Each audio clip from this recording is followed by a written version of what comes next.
On se connecte au marché. Allez, bonjour à tous, bienvenue sur ce point market, donc dernier jour de la semaine. Le CAC 40 qui a été quasiment rouge toute la journée, fini dans le vert, on est à plus 0,10, bon, il reste encore une heure à peu près, donc il est 16h30 au moment où je fais la vidéo.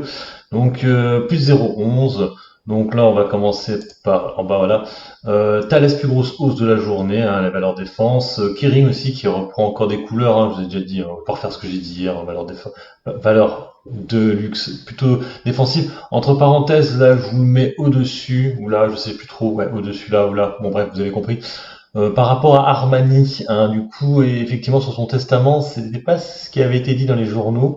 Visiblement, il revendrait sa société, et en fait, il faut savoir qu'Armani travaille avec d'autres sociétés, c'est ça que ça se voit pas vraiment là dans les hausses du jour, parce qu'on les voit pas les autres sociétés, donc Kering n'y est pas, pour le coup. Ça pourrait être vendu du coup à LVMH, qui travaille avec eux, L'Oréal, ou Essilor aussi. Donc en gros, l'idée en fait de Armani, ce serait finalement de se vendre à l'un de ces groupes, ou peut-être, ça dépend des activités, parce qu'elle avait des activités avec L'Oréal. Donc à voir, mais en tout cas, c'est possible que l'un de ces trois groupes, ou peut-être d'autres, peut-être Kering aussi, récupère des actifs de Armani. Donc bon, il y aura de la spéculation là-dessus. Je vous donne la news.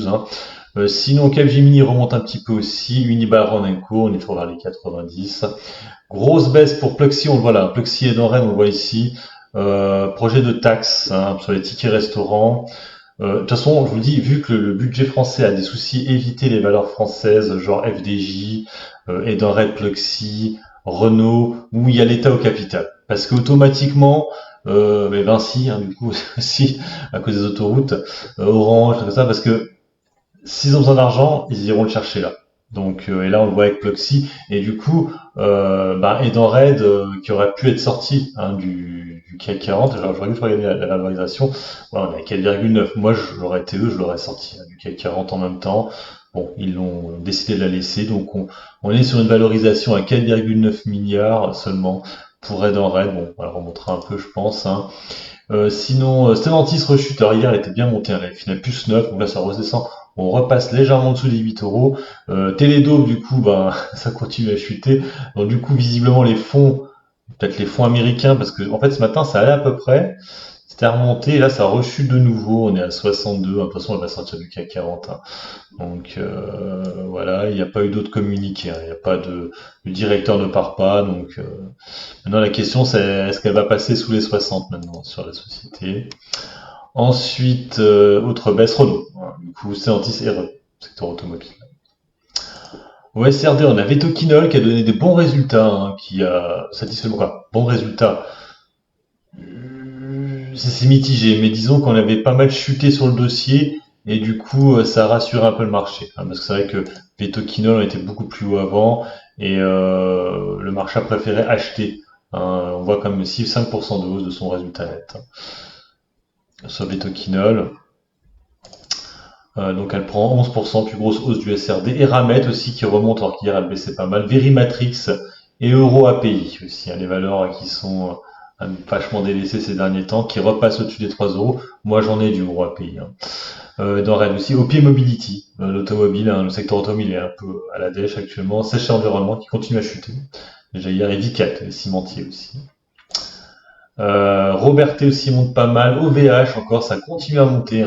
Et vous avez vu, OVH, ils vont la sortir du SBF 120, comme quoi ça veut rien dire. C'est pas parce qu'ils la mettent ou ils la retirent que ça change quelque chose. Medincell aussi qui monte pas mal, 20,28 €, 4,27 de hausse. La biotech et bon, je l'ai déjà dit. Les autres baisses, on a Pluxee, automatiquement. Open Mobility et Vicat. Brent remonte pas mal, on est à 67,57 $. Bon, après, toujours pareil, l'année dernière, on était plus haut quand même. Attendez, je vais remonter un peu parce qu'à chaque fois, mon image cache. On était un peu plus haut l'année dernière quand même. Par rapport au trimestre d'avant, on est un peu mieux quand même. Je rappelle que Total Energy, son dividende, c'est fin du mois, je crois, en septembre. L'or, ça remonte un peu, puis 0,49. L'euro dollar, on est à 1,17, puis 0,69. Le VIX ne bouge pas aujourd'hui. On est à 14,71 et le Bitcoin, on est à 115 250 $ sur le Bitcoin, plus 0,60. Sinon les autres news, Tiens, regardez, tiens, je viens de tomber la news, je vous la lis en même temps là, parce que je ne l'avais pas vu avant. Air Liquide envisage de vendre ses actifs dans le biométhane. Bon, visiblement, le biométhane n'est plus l'avenir, hein. L'Agence français de gaz envisage de vendre ses actifs de biométhane selon trois sources proches du dossier, alors que le groupe cherche à se recentrer sur la fourniture de gaz pour les secteurs industriels. Je pense industriel et le secteur de la santé industriel, je pense que c'est tout ce qui est semi-conducteur. Vous savez, il y a ça aussi. Ils ont dû se dire, on va délaisser ça, qui marche peut-être pas tant que ça, et peut-être se concentrer effectivement sur la santé, hein, qui était le cœur de métier, et du coup, le semi-conducteur, la grande industrie, c'est ça. La qui travaille contre ces machins. Donc, 500 millions d'euros. Bon, après, la question, qu'est-ce qu'ils vont faire de ces 500 millions? Est-ce qu'ils vont le verser en dividendes exceptionnels? D'après l'une des sources, le groupe privilégie une cession de l'ensemble de l'activité en un seul investisseur, mais pourrait recevoir des offres. Ouais, donc du coup, on est à 177 moins 0,10 sur Air Liquide. Ça n'a pas fait monter le cours de bourse. On va regarder encore de nouveau la VAD, les achats des dirigeants, et puis on ira voir les marchés américains. Donc vous le voyez au niveau des ventes, les achats et les ventes, pardon, des dirigeants, vous le voyez, j'en ai parlé juste avant. On a FDJ justement, hein, récemment, là, c'est le CTO, Xavier Etienne, qui a vendu des actions à 27,61 €. Ouais, là c'est Biomérieux, des actions gratuites, bon ça après, il a revend, ok. Euh, Sinon il y a Foncia, mais je crois que je l'ai déjà dit hier, il y a combien de 12. Ouais, après on les a déjà vus ceux-là. Après ça c'est déjà vu, les nouveautés étaient là, ouais, il n'y a pas grand-chose. On va aller voir la vente à découvert maintenant. Hop, donc quand à découvert, donc bon, ça n'a pas trop changé, hein. Il y a une espèce de petit combat entre Valourec et Téléperformance. Ainsi, j'en profite pendant que je vois Valourec, ils ont eu un contrat de 1 milliard, mais c'est vrai que ça n'a pas vraiment fait monter le cours de bourse, je trouve, pas plus que ça. Il y a eu un contrat de la société, un méga contrat d'1 milliard de dollars pour Valourec, mais bah, ça devait être hier soir et ça a été rappelé aujourd'hui.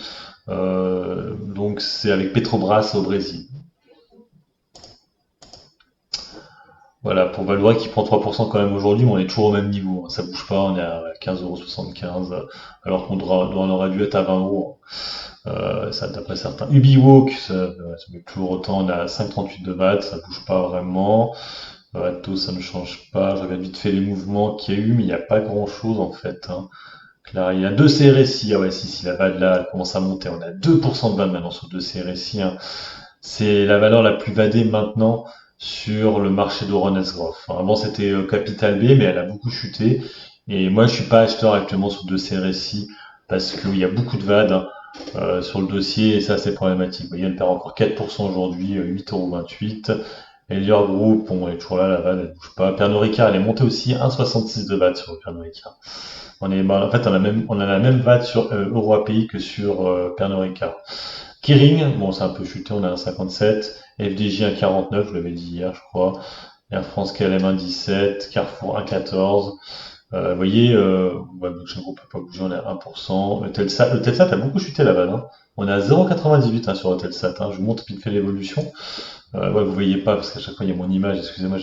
Ouais, moi en fait, je pense même qu'il n'y a plus de VAD hein, sur Telsat parce que ça, je pense que c'est une vieille position. Et on voit que Millennium, c'est un peu des manipulateurs, hein, parce que je pense pas qu'ils soient en position depuis 2020, hein, Millennium. Je crois pas une seule seconde, hein. Ouais, je pense qu'ils sont tous sortis là. Vous voyez? C'était Darsana Capital qui est parti entièrement, hein. Et il avait 1,23 de VAD et il est entièrement sorti. Alors, ouais, c'est intéressant, hein, c'est intéressant. Parce qu'avant, il y avait qui avant? Il y avait QBE, ils sont sortis. Et Millennium, là, ça bouge Millennium? Ouais, ça bouge pas. À tous les coups, ils ont oublié de retirer leur position. Ils l'ont pas déclaré, à tous les coups. Ouais, et je pense qu'elle est plus vadée maintenant, le Telsat. Je pense sincèrement qu'elle est plus vadée. Ouais, ça pourrait se tenter en spéculatif, hein, le Telsat. Ça pourrait se tenter, hein. On est toujours assez bas, hein. Mais je pense pour moi, il n'y a plus de vase hein, sur la société. Telsat, ouais, on est sous les 3 euros à 2,98. Voilà. Sinon, après, il n'y a pas d'autre chose au niveau de la vente à découvert. Ça n'a pas trop changé. C'est toujours les mêmes positions. Là, je regarde vite fait. Ouais, c'est toujours pareil, hein. Total Energy a toujours 0,90, 0,89, pardon. Donc, pas vraiment de mouvement. Allez, pour finir, on va aller faire un petit tour du côté des US, hein. Donc, je vous ai fait une vidéo tout à l'heure. Vous l'avez vu, hein, Warner, qui pourrait être racheté par Paramount. Donc ça va monter automatiquement, ce que je vais vous montrer, hein. Alors, ouais, c'est rouge quand même aux US là, c'est rouge. C'était hier ça, hein, c'est aujourd'hui. Non, on est rouge quand même. Pourtant marrant que le VIX il bouge pas là. En Boeing, c'est assez rouge, hein, 1,43 de baisse. On a que Microsoft qui monte 508 $. Walt Disney, ça continue à chuter, mais alors, sur le Dow Jones, c'est tout rouge de chez rouge. En fait, il n'y a que les techs qui montent. Hein, vous voyez, Microsoft, tech, Apple, tech. Bon, Walmart, pas vraiment. J'ai vu Nvidia tout à l'heure. Je suppose qu'elle est Nvidia. Nvidia qui monte légèrement. On voit qu'United, elle, continue sa montée, à 358. Par contre, Nike, ça devient très préoccupant. Elle veut plus monter, hein. Franchement, je pense que graphiquement, c'est pas bon, là. Je pense qu'on va pas tarder à passer sous la même 200. Bon, j'avoue, moi, pour l'instant, j'ai allégé progressivement ma position. J'attends, c'est devenu ma deuxième plus grosse position. Maintenant, c'est United Health. Ma plus grosse, c'est Nike et ma deuxième. J'ai que trois positions de toute façon. Allez, on fait un dernier tour au Nasdaq maintenant. 100. Intel chute aussi, donc on retrouve Microsoft. Mais ouais, c'est assez rouge, hein, US, hein. Donc Warner Bros. Qui prend encore 10. Ouais, hier, elle avait pris tant. Elle continue à monter du coup, Warner Bros. Hein. Donc 17,80 $, hein, avec une possibilité de rachat de la part de Paramount. Euh, Après, il y a quoi d'autre? Dans les ressources Micron.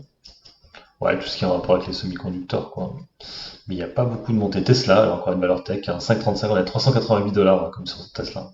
Ça monte pas mal, on retourne pratiquement à 400 $. MicroStratégie, du coup, 333. Ouais, puis c'est à peu près tout, hein. C'est à peu près tout. CrowdStrike, Palantir, donc je vous l'avais dit, hein, Palantir Appleving, hein, il y en a une qui monte, l'autre monte aussi. Et puis c'est tout. Bon, il y a ARM qui chute, par contre. Voilà, donc, fin de semaine un peu mitigée finalement, hein, pour ce dernier jour, il se passe pas grand-chose sur les marchés. On va attendre la semaine prochaine maintenant. C'est vrai que bon, ce soir, bon, il y aura l'histoire de la note de la France sur Fitch. Bon, on verra bien. De toute façon, ça ne bougera pas trop durant le week-end, hein, donc je vous ferai une vidéo par rapport à ça. Mais il n'y a que ça à attendre, hein, sinon il y aura les suites des résultats de société. Je sais pas ce que va faire Fitch. Je sais pas si elle va maintenir la note comme elle est ou est-ce qu'elle va encore la baisser, sachant que pour l'instant on n'a pas voté le budget. Peut-être qu'ils vont leur laisser le temps en disant on le maintient comme ça et du coup ils reverront ça dans quelques temps quand il y aura eu le budget ou alors ils rabaissent la note. Donc Wait and See, il faut savoir qu'ils sont trois. Il y a trois agences, hein, qui notent, hein. Donc Fitch la première et après il y en a d'autres. Allez, sur ce, je vous laisse. Bon investissement, bon trade. Ciao, ciao.